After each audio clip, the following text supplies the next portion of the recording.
Alamin ang kapalaran mo sa araw na ito. Pang-araw-araw na horoscope December 5, 2023. Aries, ito ay isang magandang araw para sa libangan, paglalaro, at malaking damdamin, mahal na Aries. Gayunpaman, ang isang pagbibiyahe ng Venus-Pluto ay maaaring magdala ng ilang komplikadong damdamin o pakikipag-ugnayan sa halog. Sa isip, kung ano ang lumilitaw ngayon ay maaaring maging isang palatandaan sa iyong mga takot. Kung ang dynamics ng relasyon ay tila hindi balanse, magpasya na gumawa ng mga pagsasaayos upang ikaw at ang isang makabuluhang tao ay makaramdam ng kapangyarihan sa iyong koneksyon.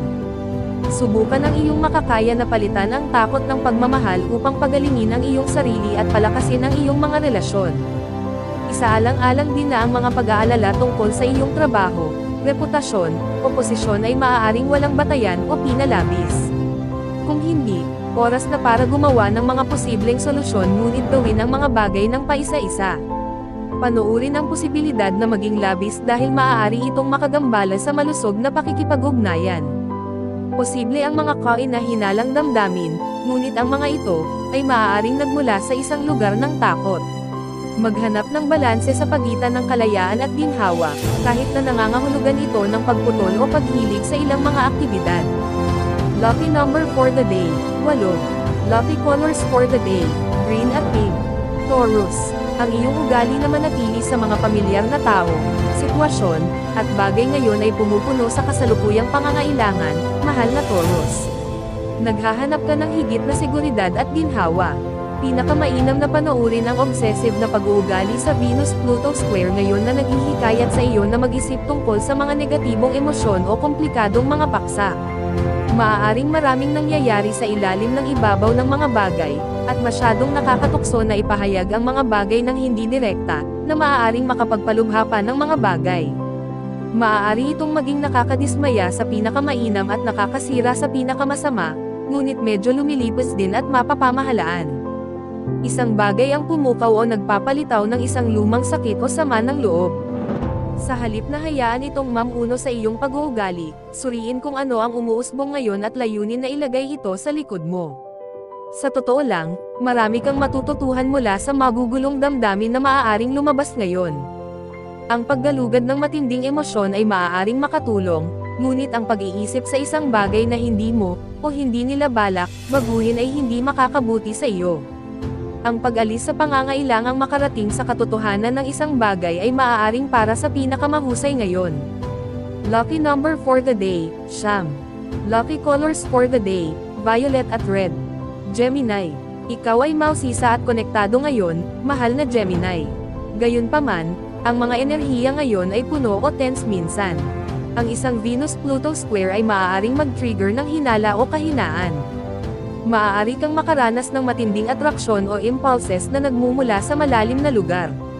O, may mga paalala ng isang mahirap na oras at komplikadong mga damdamin.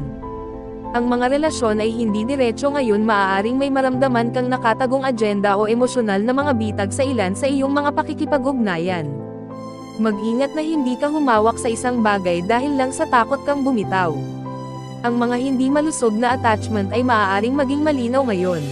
Bagamat medyo hindi ito komportable, dinadala din ito ang mga bagay sa liwanag upang mapangasiwaan mo ang mga ito sa halip na payagan silang kontrolin ka. Gayunpaman, manatiling malayo sa mga manipulative na taktika at sa mga gumagamit nito. Gayun din, iwasang isipin ang isang isyu na hindi na mababago o hindi na dapat baguhin. Lucky number for the day, 1. Lucky colors for the day, blue at white. Cancer, ito ay isang araw para sa pag-aayos sa isang emosyonal na antas, mahal na Cancer. Gayunpaman, maaaring may ilang mga tensyon ngayon, at maaari mong makita na may lumalaban o humahadlang sa iyo. Posible rin na may taong tumatawid sa mga hangganan, sinusubukang kontrolin o idirekta ka. Ang mga malapit sa iyo ay maaaring maging masyadong maramdamin at sensitibo, at maaaring maging madali para sa mga tao na itulak ang iyong mga pinjutan. Ang ganitong uri ng enerhiya ay minsan ay maaaring maglabas ng isang ugali na ulitin ang mga pag-uugali na hindi nagsisilbing mabuti sa atin. Tukuyin ang mga ito upang mabago mo ang mga bagay-bagay at magtrabaho ng buong lakas upang matuto ng higit pa tungkol sa mga lugar ng problema. Para sa pinakamahusay na mga resulta, tumuon sa paghiwalay sa mga lumang pattern ng pag-uugnay na hindi masyadong matagumpay sa nakaraan. Ang sigasig at pagganyak ay maaaring tumaas at bumaba ngayon. Ang enerhiya at oras ay limitado, syempre, kahit na tila marami kang kayang kunin ngayon. Lucky number for the day, 3. Lucky colors for the day, maroon at white. Leo, ikaw ay nasa isang mahusay na posisyon upang matuklasan ang mga damdaming maaaring ibinaon o isinantabi mo ngayon, mahal na Leo, ngunit tandaan na maaaring mas malaki ang mga ito kaysa sa buhay ngayon. Ang Venus-Pluto square ngayon ay nakakalito, na nagbubunga ng tensyon na maaaring makagambala sa iyong mga relasyon at komunikasyon. Napakadali para sa isang tao o isang bagay na mag-trigger ng mga mahihinang bahagi ng iyong pag-iisip. Ang mga alalahanin tungkol sa iyong trabaho o kalusugan ay maaaring makagambala sa iyong kasiyahan sa mga simpleng koneksyon, personal na interes, at magagaan na pag-uusap. Sa transit na ito, kahit na ang pinakasimpleng mga pakikipag-ugnayan ay maaaring mukhang na-load. Kung napansin mong nangyayari ito, subukang ihiwalay ang iyong sarili sa sitwasyon at bumalik dito pagkatapos mong magkaroon ng ilang pananaw. Gayun din, panoorin ang pagbabahagi ng labis o pagmamalabos ng isang bagay. Ang mga responsibilidad at paglilibang ay maaaring magmukhang excusable sa isa't isa ngayon, at sa ilang mga paraan, sila ay tiyak, ngunit ang paghahanap ng balanse ay posible. Bilang kahalili, maaaring kailanganin mong gumawa ng mga konsesyon at pagsasaayos upang maaari mong hatiin ang iyong oras sa pagitan nila ng walang labis na stress o pressure. Lucky number for the day, 4. Lucky colors for the day, brown at yellow. Virgo, maaari kang maging mas sensitibo sa emosyonal na kapaligiran sa paligid mo ngayon, mahal na Virgo. Sa isip, nagkakaroon ka ng pagkakataong isentro ang iyong sarili at kumonekta sa iyong kaloob-loobang mga damdamin at adhikain. Ngunit sa paglalaro ng isang pagbibiyahe ng Venus-Pluto, maaari kang makaranas ng ilang pagkadismaya sa mga personal na pananalapi, mga halaga, at mga ideya na nagpapasigla ng mga takot o pagsalungat sa mga tao sa iyong buhay. Panatilihin ang iyong mata para sa hindi malusog na mga attachment. Maaaring magkaroon ng possessive streak upang pamahalaan, kung gayon, ito ay mas malamang na isang sintomas ng isang bagay na tumatakbo ng mas malalim kaysa sa bagay na nasa kamay. Ang takot na hindi makontrol ang iyong buhay ay maaaring humantong sa iyo na kumapit sa mga bagay, tao, at sitwasyon. Ang sinasadyang pagpapahintulot sa iyong sarili na bitawan, kahit kaunti, ay maaaring makatulong ngayon. Ang mga pag-aalala tungkol sa pera o pag-ibig ay maaaring mabuti o hindi, ngunit nag-aaksaya ka ng iyong lakas kung hindi ka nag-uudyok sa iyo na hawakan ang mga bagay. Kapag ang Pluto ay may problema tulad ng ngayon, malamang na makita natin kung saan tayo labis na nakakabit o nag-aalala tungkol sa kawalan ng kontrol. Maaari itong maging kapansin-pansin kung nais mong matuto mula sa karanasan. Lucky number for the day, 7. Lucky colors for the day, orange at white. Libra, ang iyong planetary ruler, Venus, ay bumubuo ng isang parisukat sa Pluto ngayon, mahal na Libra, at ang enerhiya ay nakakalito, lalo na para sa mga relasyon. Ang aspetong ito ay maaaring pukawin ang kawalan ng kapanatagan at takot o kaunting salungatan sa iyong buhay sa tahanan. Kung sa tingin mo ay sinusubukan ka ng mga tao na manipulahin ka o kailangan mong gumamit ng manipulasyon upang makuha ang iyong paraan, suriin ang mga bagay ng mas malapit. Magtrabaho sa iyong bahagi ng problema at maunawaan na hindi mo makokontrol ang iba. O, gawing malinaw na kailangan mong harapin ng direkta kung sinusubukan ng iba na makuha ang iyong atensyon. Mahalagang iwasan ang pag-aalala o takot na mawalan ng kapangyarihan na sirain ang iyong kalooban. Ang buhay pamilya o tahanan ay maaaring kailangan ng dagdag na atensyon. Gayunpaman, isaalang-alang din na maaaring mas mahusay kang maghiwalay ng kaunti upang makapagpahinga ka. Maaaring hawak mo ang isang bagay na masyadong mahigpit ngayon. Sa isang Mars-Jupiter transit din sa paglalaro, maaari kang makaramdam ng pressure na gumawa ng higit sa oras o lakas na pinapayagan. Ang pagsasabog ng labis na enerhiya ay hindi ang sagot, dahil wala sa iyong mga interes o pakikipagsapalaran ang uunlad kung gagawin mo ito. Layunin na lang na maging balanse. Lucky number for the day, 2. Lucky colors for the day, black at red. Scorpio, ang parisukat ng Venus-Pluto ngayon ay maaaring mangailangan ng sensitibong paghawak, mahal na Scorpio. Ang ilang mga damdamin ng kawalang kasiyahan ay maaaring humantong sa manipulatibo o nakakagambalang pag-uugali kung hindi ka maingat. Ang isang ugali na mag-alala sa nakaraan ay maaaring makagambala sa malusog na pakikipag-ugnayan sa kasalukuyan. Maaaring maging mahirap ang pagkuha ng iyong paraan at pakikipag-eyetoy sa isang tao. Ang pagkontrol sa isang pag-uusap o paghikayat sa isang tao na maniwala sa isang bagay ay maaaring maging kaakit-akit ngunit hindi haantong sa pagpapabuti. Malamang na mas mahusay na harapin ang isang problemang lugar sa halip na hayaan itong lumala. Maging mas mabait sa iyong sarili sa pamamagitan ng pag-move on o pagpili ng oras na hindi kasing load. Ang isang Mars-Jupiter transit na naglalaro din ngayon ay maaaring makapag-isip sa iyo kung ano ang iyong susunod na galaw, o maaari kang mahihirapan sa pagtimbang ng iyong mga pagpipilian. Ang Mars ay nasa isang napaka-secure at ligtas na sektor ng iyong chart, na naghihikayat sa iyo na buuin ang iyong mga mapagkukunan, tangkilikin ang mga ito, at manatili sa kung ano ang alam mo. Ang Jupiter, sa kabilang banda, ay pinupukaw ang iyong pagnanais na magbahagi, makipag-ugnayan, at magkompromiso. Kahit na ang mga maliliit na pagkakaiba ay maaaring maging malalaking problema sa ilalim ng mga transit ngayon. Subukang huwag gumawa ng mga pagpapalagay ng maaga at subukang bawasan ang mga bagay. Ang mga pag-aaway ng mga halaga, pagnanasa, at mga plano ay maaaring magkagulo sa isang relasyon. Hanapin ang gitnang lupa. Lucky number for the day, 5. Lucky colors for the day, maroon at pink. Sagittarius, hindi ito ang oras para sa mga nakakapagod na gawain, mahal na Sagittarius, at malaki ang iyong kuryosidad ngayon.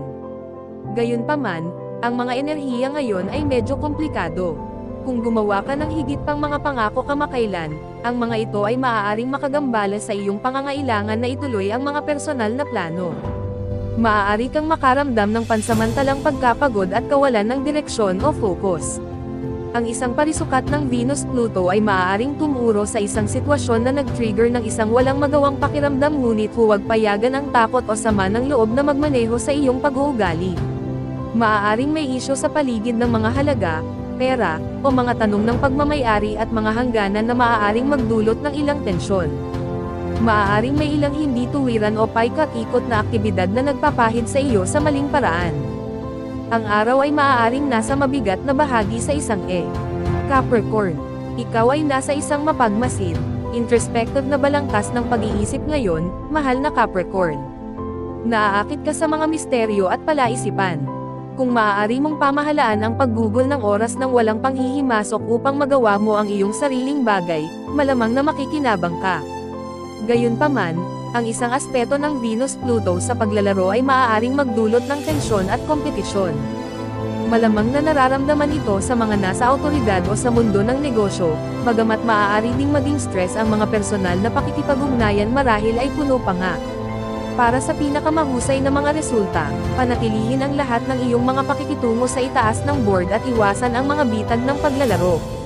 Bagamat hindi mo makokontrol kung paano lumalapit ang iba sa mga sitwasyon, makokontrol mo kung paano ka tumugon, at kung minsan, ang pinakamahusay na tugon ay walang tugon.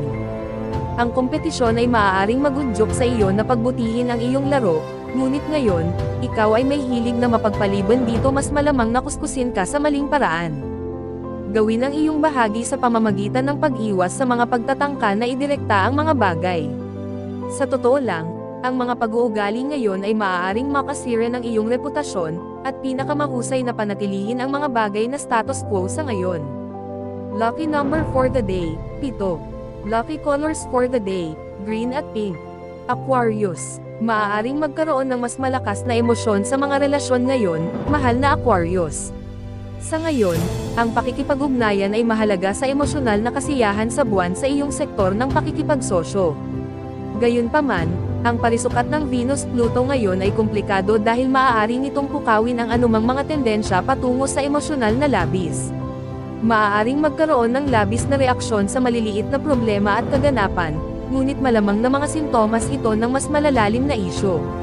Maging handa na harapin ang mga isyong ito ng may katapatan sa sarili para sa pinakamahusay na mga resulta. Gayunpaman, maaaring maging mahirap na manatiling walang kinikilingan o iwasan ang mga bagay. Ang pakiramdam na hindi mo kayang bitawan ang nakaraan ay maaaring makahadlang sa iyong pagnanais para sa mga bagong karanasan at upang sumulong sa iyong buhay. Dahan-dahan ang mga bagay. Ang mga enerhiya ngayon ay hindi libre at maangin, ngunit ito ay mapapamahalaan. Upang magbot, makakatulong sila na ibunyag ang mga lugar ng problema. Sa iba't ibang paraan ngayon, maaari mong matutunan ang iyong mga limitasyon. Lucky number for the day, 8. Lucky colors for the day, violet at red. Pisces. Ang disorganisasyon at kawalan ng balanse ay maaaring makagambala sa iyong kalooban ngayon, mahal na Pisces, kung ang buwan ay nasa iyong solar sixth at pagkatapos ay ikapitong bahay ngayon. Gusto mong panatilihing abala ang iyong sarili. Ang pakiramdam na secure na mahanap ka sa iyong pinakamahusay na ngayon. Gayunpaman, maaari itong maging isang hamon upang mapanatili ang isang malusog na distansya mula sa mga lugar na may problema. Wala ka sa parehong wavelength sa isang tao, o nakakatanggap ka ng magkahalong signal. Panuurin ang ugali na magbasa ng kaunti sa kung ano ang nangyayari sa paligid mo. Malamang na may mga nakatagong agenda ang mga tao sa ngayon, ngunit pinakamainam na huwag masyadong pumutok sa negatibo. Ang isang aspeto ng Venus-Pluto ay may posibilidad na pukawin ang mga pagdududa at panloob na hinanakit o rumblings. Ang panloob na pagkalito tungkol sa dinamika o lalim ng isang relasyon ay maaaring maging ugat ng mga kaguluhan ngayon. Kung ang medyo simpleng mga problema ay nagdudulot sa iyo ng higit pa kaysa sa inaasahan, maghanap ng mga dahilan sa halip na pahintulutan ang mga takot at pagkabigo na mamuno sa iyong kalooban. Ngayon din, maaaring may tanong kung ilalagay o hindi ang iyong enerhiya sa isang partikular na proyekto. Kahit na mas gusto mong tumalon sa mga pagkakataon, maaaring kailanganin mong bilisan ang iyong sarili at maghintay para sa mga tunay, o Special shoutout to the following. Special shoutout kay Sir Marlon Kerpez. Thank you for watching, sir. Special shoutout kay Ma'am Zenaida Saplio. Thank you for watching, ma'am. Special shoutout kay Sir Marlon Ibig. Thank you for watching, sir. Kung gusto mo magpa-shoutout sa next video, comment na. Maraming salamat sa panonood, mga kapatid. Sana'y nagustuhan nyo ang video na ito. Please don't forget to subscribe and hit the notification bell para updated kapag mayroon akong bagong video na upload. See you in my next video.